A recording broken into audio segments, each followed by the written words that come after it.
So client information. There's things that are important, like knowing your gender, your height, age, weight. They all have an influence on what you should be eating. Your exercise habits, medication, food allergies. You know, some common food allergies for children are things like gluten, lactose intolerant from the dairy. Adults deal with things like eggs or fish or nuts a lot of times they're allergic to. Okay. We're going to go on to another thing that actually helps us understand how your hormones are working in your body. This is the skin fold. So you actually have it in a small page, but then also a big page in the back of your packet. Okay, it's just a skin fold, potential correlation between skin fold measures and hormones. It's way in the back. It's one of the last 2 or 3 pages. It's a little chart. Let's see. Right there. Okay. Right here. Oh, go back one. Right there. Potential correlation between skin fold and hormones. Everyone see that? Right there. Potential correlation between skin folds and hormones. I know we don't have the highest quality copy machine. All right, everyone find it okay? Okay, so people store fat in different parts of their body, and it's actually for different reasons. This is why we were talking about hormones before and how they do influence. This is one system that kind of helps gives us an idea of why you're storing fat in certain areas, okay? So we're gonna make a little chart up here, fat storage. Okay, so usually the most common area is in the gut, right? The abdomen. Okay, if someone's storing a lot of fat there, one of the hormones that's usually very prevalent in their body is cortisol. Or does everyone know where cortisol comes from? What? Yeah, we were talking about this. So it does come from the adrenal glands, and it's caused by stress. So society is pretty safe to say is more stressed today than ever before. You know, we didn't see the Spartans having too much belly fat. Okay, so getting rid of fat in the abdomen section, a lot of it comes down to stress control. Learning how to cope with stress, planning your schedule better, taking up exercises that may help you calm yourself, yoga, sleeping better. Most of us don't sleep well enough. Sleeping more will definitely bring down the cortisol levels and help you store less fat in the gut. Okay? What is BCAAs? BCAAs is branched chain amino acids. Okay, so break that down for you. That's protein. We talked how proteins are amino acids. That's a supplement that you can get. We'll get into supplements a little later. But that is a supplement you can get that will help recovery and help bring down your cortisol levels if that's something that you're lacking in your body. Okay, so this is how you can choose the strategy that's right for your body. Okay, so everything's not right for everyone, like you may see a lot of diets advertise that this will be the miracle thing that you need and it'll be successful. So you can pick and choose what's right for you. And when you say frequent protein meals, are you talking meats or other? Yeah, lean protein. Yeah, unless you're a vegetarian or a vegan, then yeah, lean meats is frequent protein. It could be eggs, it could be from fish. That's actually what we're going to call, to make it simpler for you guys, the love handle.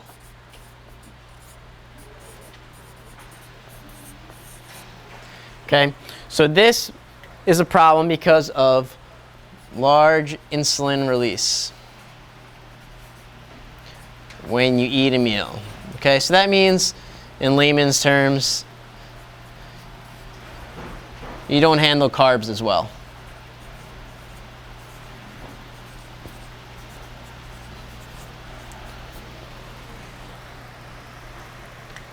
So how would we deal with that? You control your carb intake a little bit. That's why the general rule of eating less carbs tends to help a lot of people, right? You eat more protein, you eat less carbs, all of a sudden you just solve the first two issues there, okay? And we also talked a little about nutrient timing, just briefly, how when you exercise, right after you exercise, your muscles are better at taking up the carbs, right? Better at taking out the glucose. So you time it so you eat your carbohydrates right after you exercise. That would help that problem of storing fat in that section. Okay, third one is high subscapular skin fold. So we're just gonna call it the shoulder blade.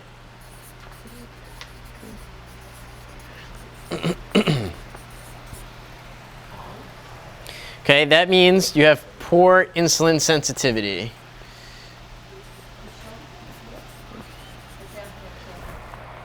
Like up here.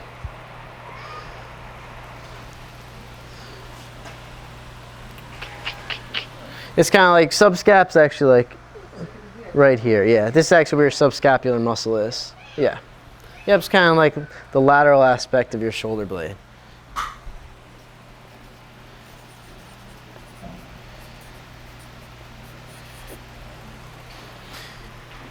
When you look like you need to wear a bra. Right. That's a good. You want to say that louder? I've actually heard that before. When you look like you need to wear a bra in the back, this is what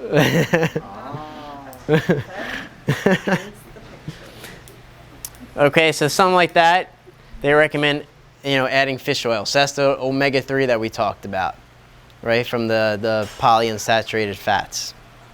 If you happen to be someone that's storing fat in that area, now you know what to do. Okay, then we got the next one says chest, right? So chest fat. Okay, so the problem with that is low testosterone, which makes sense, right? Men have more testosterone. We don't store too much fat here, hopefully. Women have less testosterone. They usually store more fat there, right? Makes sense. So if that is the case, exercise does improve your testosterone. So that's one thing you can do. But, also making sure you're getting enough of the fat intake that we talked about earlier, and not overdoing it on the calorie intake. Okay. And even if you're not having any of these issues now, thankfully, these are things that you can try to prevent down the road from happening. Okay. And then the last one is tricep and thigh.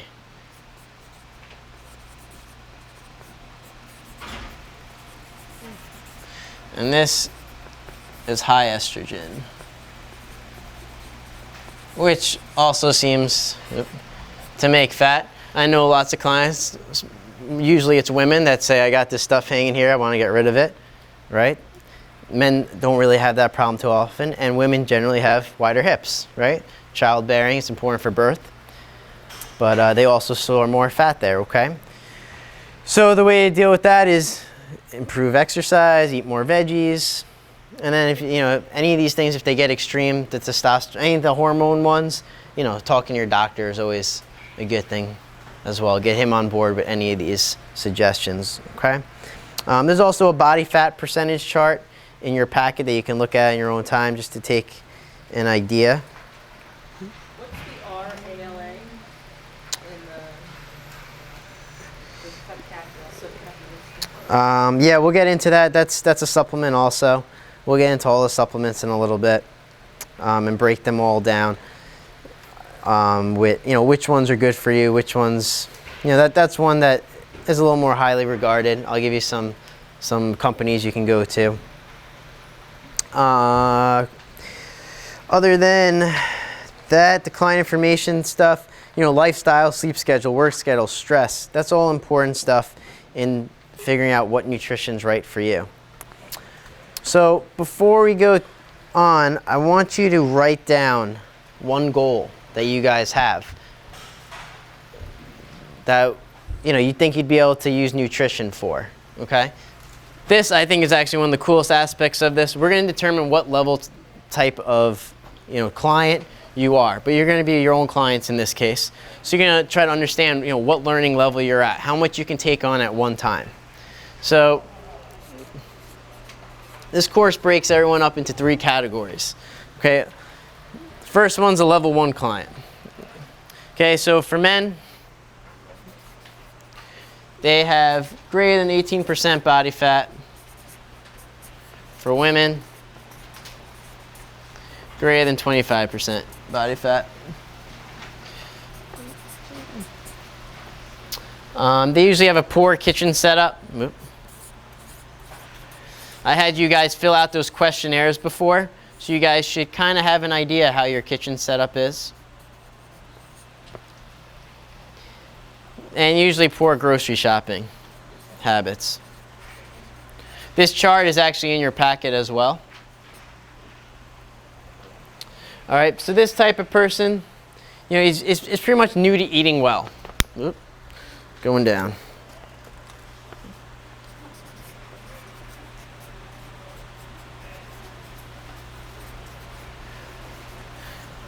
Level 2. Okay, this person has a basic understanding, but they still need guidance. And just so you guys realize, most people fall into one of these two categories.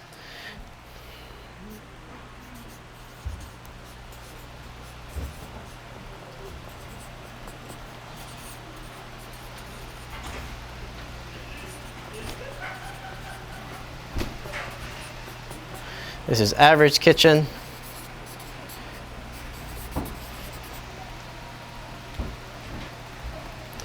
Average grocery shopping.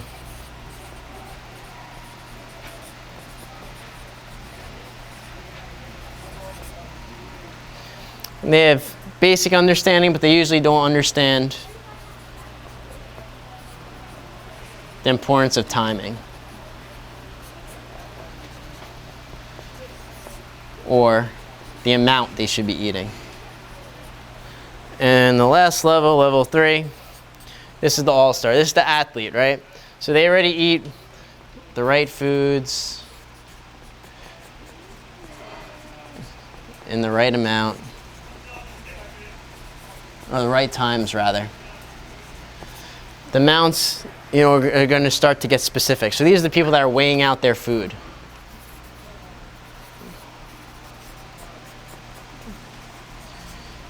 They're less than the 12% body fat for men.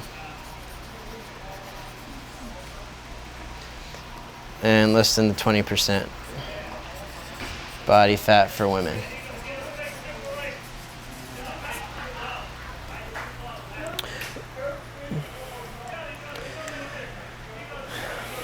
Okay, does everyone have an idea what category they might fit into? You may fit somewhere between the two.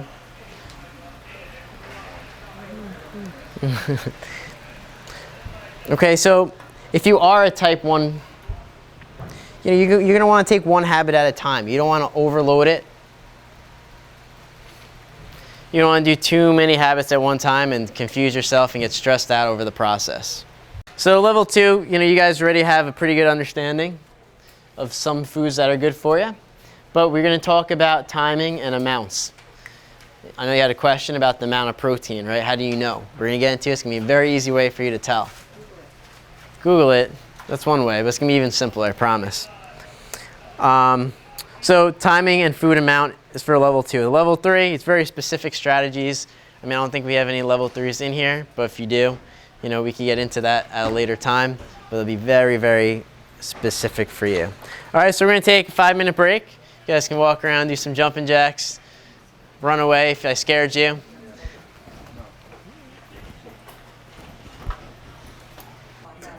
Okay, so we learned a lot about the science stuff. I put probably some of you guys to sleep. Now we're going to learn about the stuff that you can actually apply, the applicable stuff that you can put into use tonight or tomorrow morning, whichever you choose fastest.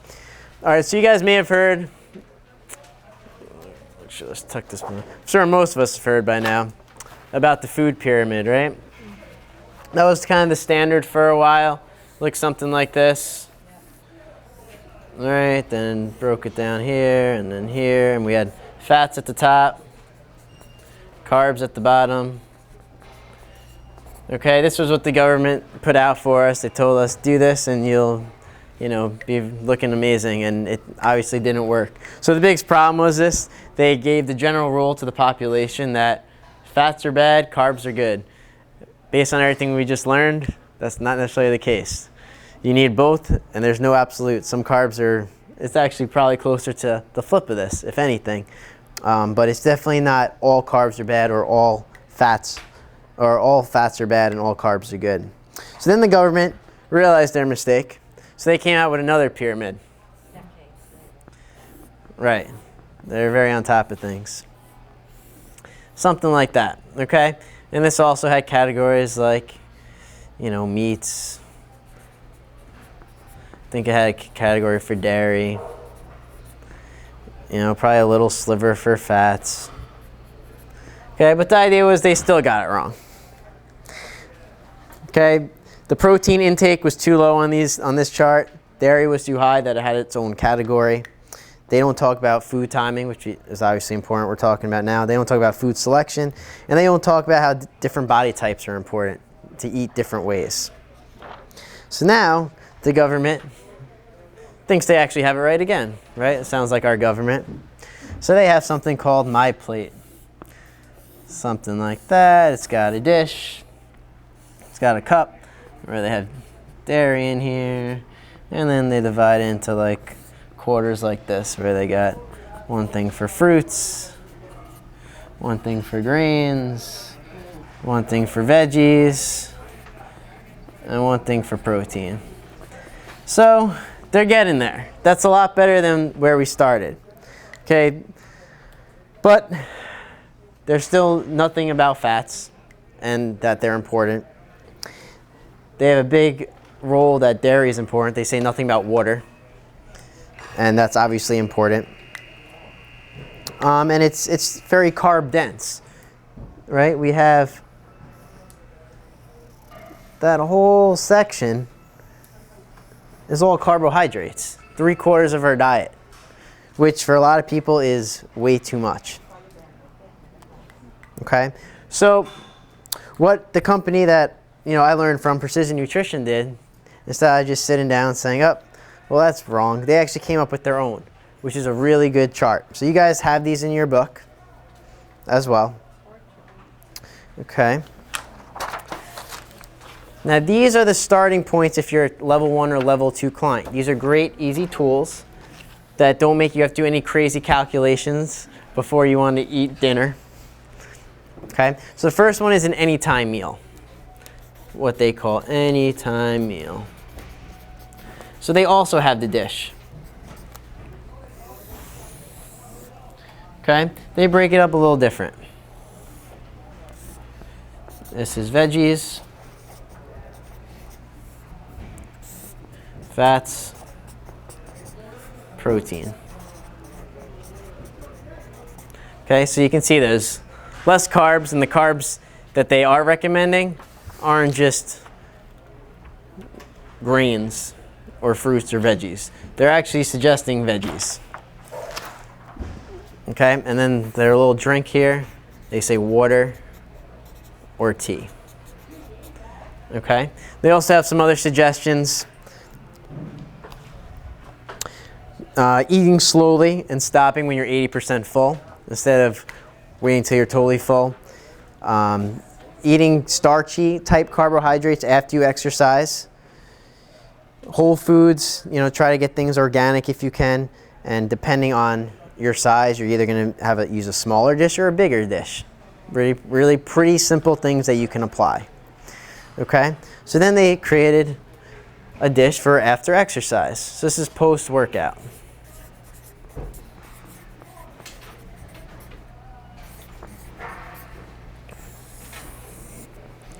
Okay, so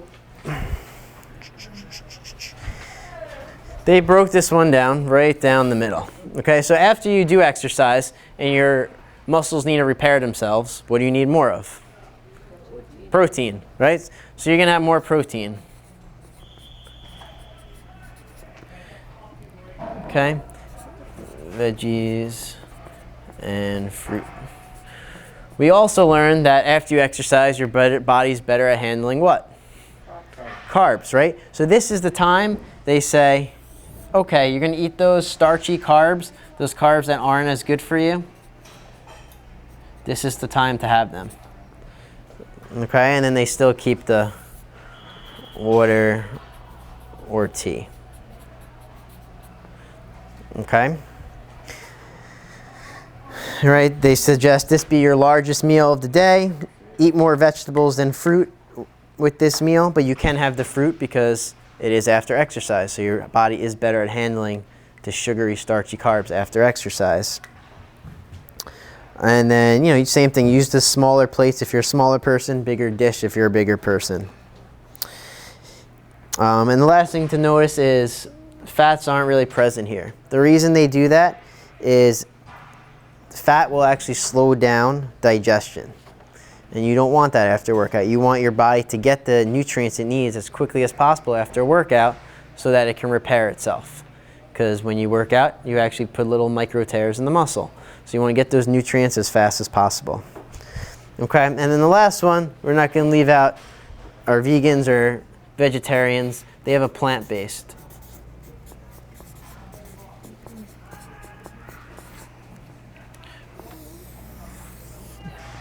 Okay, so this has half of it coming from veggies, a small side from fruit, a quarter from protein, and then this is broken up into starches and fat. And they still have the water and tea on the side. Okay, you know, vegetarians can get away with a little bit more of the starches because they're eating a lot of veggies. So they can get away with a little bit of the sugary, starchy type of stuff because in general they're eating a much healthier diet. And same thing, eat till you're 80% full. They suggest getting in the sun if you're a vegetarian, right? Because that's something you may be deficient in, the vitamin D. Having something like a B12 gum, because that's also something that a vegetarian or vegan might be deficient in. And, you know, same thing, use the smaller dishes if you're a smaller person, bigger dish if you're a bigger person, okay? So that's a little easier than some of the other stuff I was talking about earlier to follow, right? It's much, much simpler stuff that you can apply. Okay, so that's one tool that you guys now have in your belt. Do you have any questions about these dishes? Make sense? Okay. And the last thing, we're back to the energy balance. Just the same way we started, right? So this is just energy in, energy out.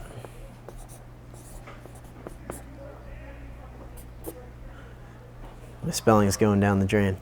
Okay, so if it's equal, what do we have? Nothing, right? No change. If you're getting more energy in than energy out, weight gain. More energy out, that's your weight loss. There are the other factors like the hormones, how much you're exercising, your macronutrient type. So we talked about the ectomorph, mesomorph, endomorph. Those play a factor as well. And then the timing when you eat is also influential. Okay. So those are the big 8 lessons that was number 8, 7, that I wanted you guys to take out of this. A lot of the science stuff in the beginning was just to kind of give you guys a base understanding so this stuff wasn't just coming out of left field. After that, I have special needs stuff just for you guys to look at on your own. So if you are a plant-based eater or you are pregnant or dealing with immune health issues, there's some recommendations of things you can include in your diet, or if you have inflammation issues, that will help you with those issues. So that's the way you can get a little more specific with you. That's all I have. I know it was a lot. That's why I wanted to film it so you guys can digest it over time. Remember, the most important thing is don't try to do it all at once. Pick one thing that you want to work on. Start tomorrow. Put on your smartphone, put on your mirror, and go do it. Okay? You guys have any other questions for me? Cool. Thank you very much for coming, guys. This was exciting for me to help you guys with.